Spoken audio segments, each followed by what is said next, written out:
Shanaffaan jaalalleen kee. Miti shanaffaa miti arfaffaa. Shanaffaan jaalalleen kee. No shanaffaa miti arfaffaa sin jechaa jira gaafa arfaffanaa deebisiti gara gaafa shanaffaatti wajjin darbina jechaadha.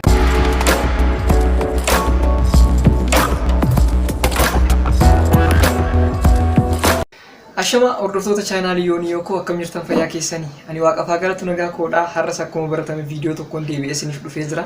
Warri yeroo jalqabaaf gara chaanaalii kanaa dhuftan Yoonaasin jedhama. Chaanaalii kana subscribe gochuudhaan maatii keenyatti dabalama. Sana malee viidiyoo yeroo gadhiisnu kan si jala darbe duubatti deebi'uudha. Ilaaluudhaan laayikii tuquu, sheerii gochuu, yaadaaf qeeqa yoo qabaattan immoo koomentii jala nu gochuu keessan irraa fitinachuun barbaada hordoftoota chaanaalii kana. Egaa akkuma baratame viidiyoowwan garaagaraa hojjechaa turre jechuudha. Har'ammoo yaada haaraa deebi'ee dhufee jira. Yaadni har'a isiniif qabadhee dhufee jechuudha. Yuutuubaroota haaraa keessummaa gochuudhaan chaanaal isaanii akka beeksifatan maatiin isaanii akka ol guddatuuf jecha keessummoota affeeruudhaan gaafa tokko gaafachuudhaan yuutuubii isaanii akka beeksisaniif jecha yuutuubaroota haaraa gara chaanaalii kootiitiin affeeruu eegalee jira jechaadha. Kanaafuu namni yuutuubii haaraa qabdan hundi keessaniyyuu gaafiiwwan garaagaraa qopheessuudhaan viidiyoo waliin hojjennee turi akkamitti chaanaalii keessan maatiin kiyyas taanan maatii biraa maddii sheerii goone akka chaanaaliin keessan sirriitti isiniif guddatuuf jecha wantoota akkana yaadnee dhufnee jirra. Hanga sagandaan kun xumurutti nu faana ta'aa jechuun affeerraa kooti hordoftoota chaanaalii kooti. Egaa har'as haaluma kanaan wal qabate jechuudha. Keessummaa tokko isiniif affeeree dhufee jira jechaadha. Yuutuubariidha. Kanaafiyyuu turtii gaarii wajjin dabarsinee turre. Kanaafuu garuma sagantichaatti isin dabarsaa. Turtii gaarii isiniif haa ta'u.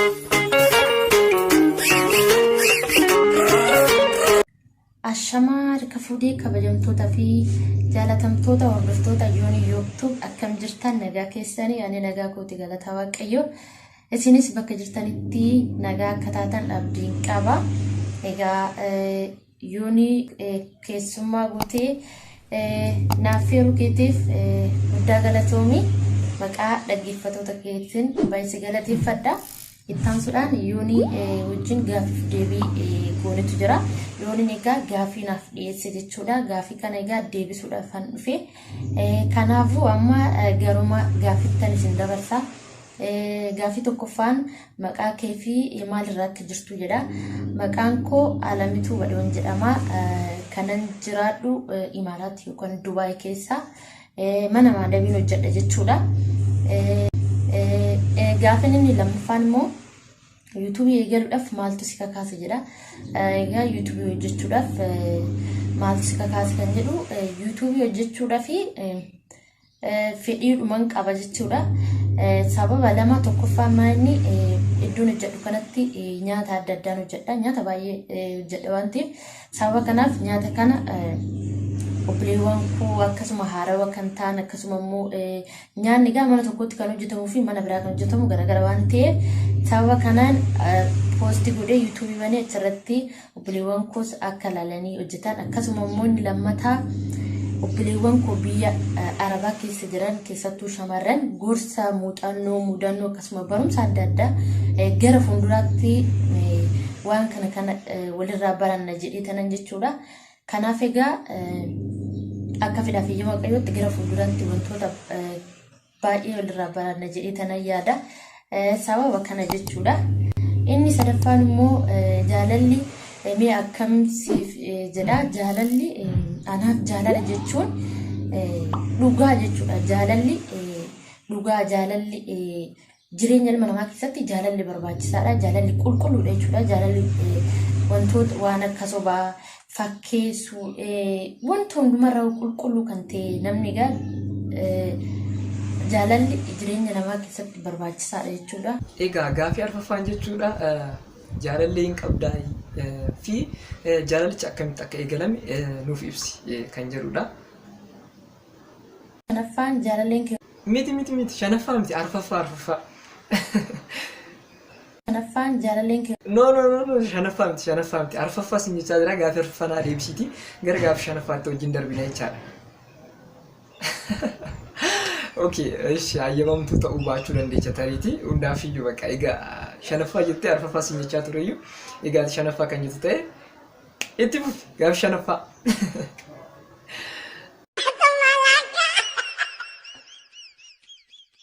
shanaffaan jaalalleen keessuma si wajjin jiru nama biraa wajjin osoo ciisuu osoo argite maal gooteedha.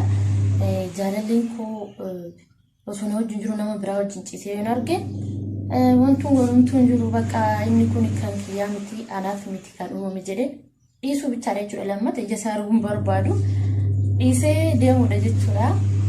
Inni jaaffaan mee mudannoo nama bohaarsu qabdaadha. Mudannoo nama bohaarsa ta'een beekuudha. Mudannoon kun gara duubatti na deebisa yeroo ijoollummaa koo jechuudha. Naannoo keenyatti yeroo san bishaan boombaa kun hin jiru. Hawaasni naannoo keenya haroo qotee jechuudha. Haroo qoteeti kan bishaan fayyadamu.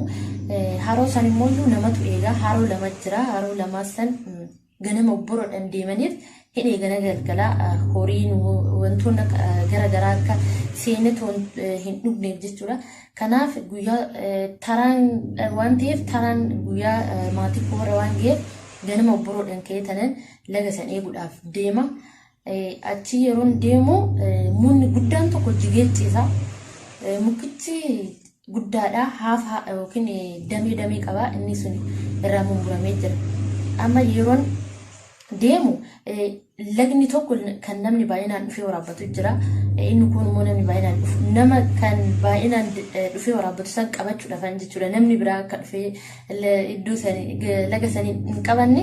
Kanaaf osoo hin deemu biroodhaan ka'ee osoo hin deemu amma numan deema maaliif sodaadha keessi koo sodaadhaan jira ganama waan ta'eef osoo hin deemu muka kanatti hawwan dhiyaachaa deemu munni kun waan ta'e fakkaata waan akka waan leenca yookaan waan akka bineensaa ciisee na laalu innatti fakkaate ittuma siqee yeroo laalu sodaadhaan yoo laalu bakka waan adda waan bineensa innatti fakkaate gadi garagareen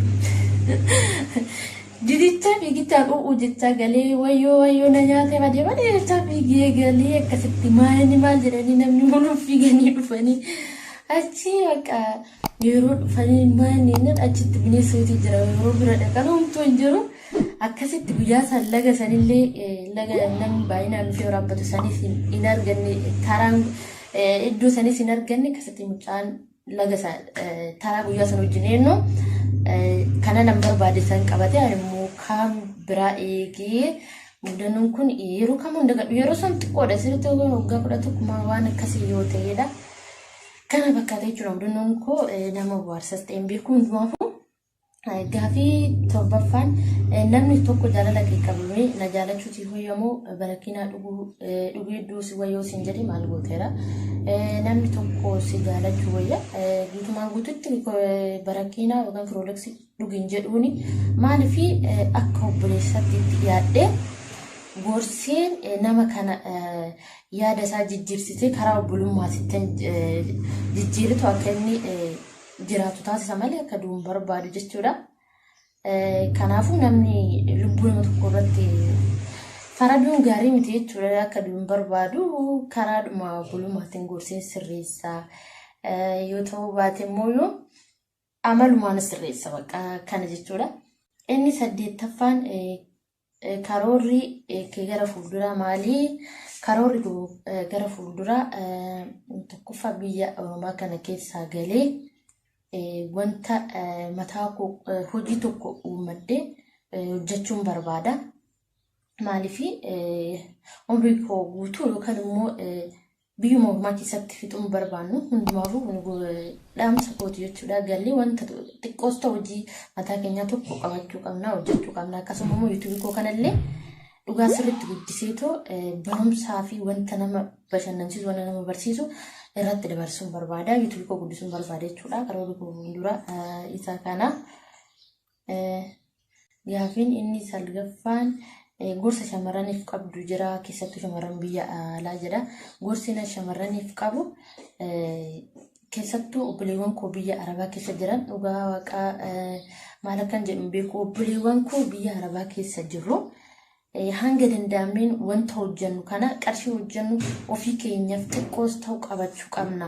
Maatis kan gargaaru akkasuma immoo obboleewwan keenyas kan barsiisu akkasii akkuma jirutti ta'e dhuunfaa keenyattis oduu qabanne wayya. Maaliifi har'a nu nama gargaaru san gargaaree borummoo gaafa galu harka duwwaadha.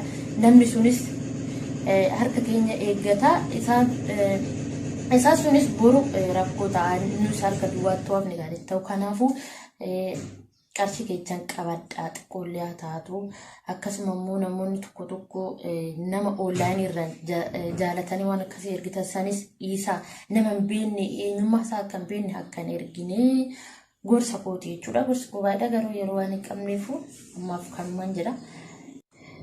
Gaafiin kurnaffaan ergaa kee xumuraa naaf qoodii. Ergaan kun xumuraa obboleewwan koo hundumaa jechuudha. YouTube kan fayyadamtoonni hundumtuu ijoollee Oromoo kan taatan ijoollee reefu YouTube banatan wantuma adda addaa kan hojjetan waan beekan barumsa kan dabarsan adaraa keessa subscribe godhaafiti jajjabeessaa video isaanii daawwadhaa fi fakkeenyaaf amma yooni dhugaa barumsa guddaa dakanan irraa baradhe akkasuma wanta beenu walaa gargaaru jechuun barbaada. Yooni dhugaa nama gaariidha waan baay'een irraa baradhe waan baay'ee gaafadhee irraa argadhe yuutubaroota bebbeekamoo gaafadhee kanan dhabe yooni baay'ee waan baay'ee na gargaare waan ta'eef hundumti keenya walaa gargaaru walaa guddisnu siniin jedha. Dhaamsa kooti egaa nas na jajjabeessaa akka fedhaa fi yama qoyutti iddoo jiru kanatti YouTube hojjechuun baay'ee natti hin tolle garuu biyya kootti hongale sirriitti akkan hojjedhu abdiin qaba. YouTubein koo Alamiitube jedhama. Egaa seenatti daawwadhaa isiniin jedha. Akkasuma obboleechi koo Yoonii guddaa galatoomii iddoo gaarii akka geechu iddoo guddaa akka geechu abdiin qaba. Maqaa dhaggeeffattoota keetiin guddaa si galateeffadhaa jabaadhu. Egaa jalqaba irratti jechuudha keessummaa koo taatee yeroo kee aarsaa gootee waan sagantaa koo irratti naaf argamteef keessummaa koo guddaan si galateeffadha. Alamiitube hundi keessaniyyuu yuutuubarii haaraa viidiyoo gaggaarii hojjechuu eegaltee jirti. Keessattuu shamarran biyya Arabaa jirtan nyaata gosa garaagaraa waan hojjettaniif mana hojii keessanitti jechuudha. Sababa sanii wal qabatee ijoolleen keessattiyyuu haaraa taatanii gara biyya alaa deemtan jechuudha. Viidiyoon ishee kana ilaaluudhaan nyaanni biyya Arabaa yookaan biyyoota garaagaraa biyyoota Arabaa guutuu keessatti nyaatota hojjetaman garaagaraa waan ta'eedhaa fi isheen wantoota akkanarratti kan hojjettu chaanaal ishee irratti jechuudha. Gosoota nyaataa haala isaanitti hojjetaman fi kan hin hojjetti. Kanaafiyyuu hundi keessaniyyuu chaanaal ishee seenuudhaan subscribe gochuudhaan maatii isheetti dabalamaa fi sana malee immoo video ishee daawwachuudhaan barnoota garaagaraa irraa argattu jedhee tan abdadha. Kanaafiyyuu yeroo kee Alamiitube jettanii subscribe gochuu keessan hin dagatina. Kotii viidiyoon har'a isiniif qabadhee dhufe kana fakkaata. Hangaan keessummaa biraatiin deebi'utti turtii gaarii isiniif haa ta'u jedha. Akkuma yeroo hunda jedhu warra chaanaalii kana haaraa taatan chaanaalii kana subscribe godhaa, laayikii sheerii gochuudhaan yaadaaf qeeqaa qabaattanii immoo koomantii jedhan nu kaa'uudhaan hanga xumuraatti nu faana ta'a jechuun barbaada. Kanaafuu nageenyi Waaqayyoo iddoo jirtanis siif haa baay'atu. Baay'ee baay'ee.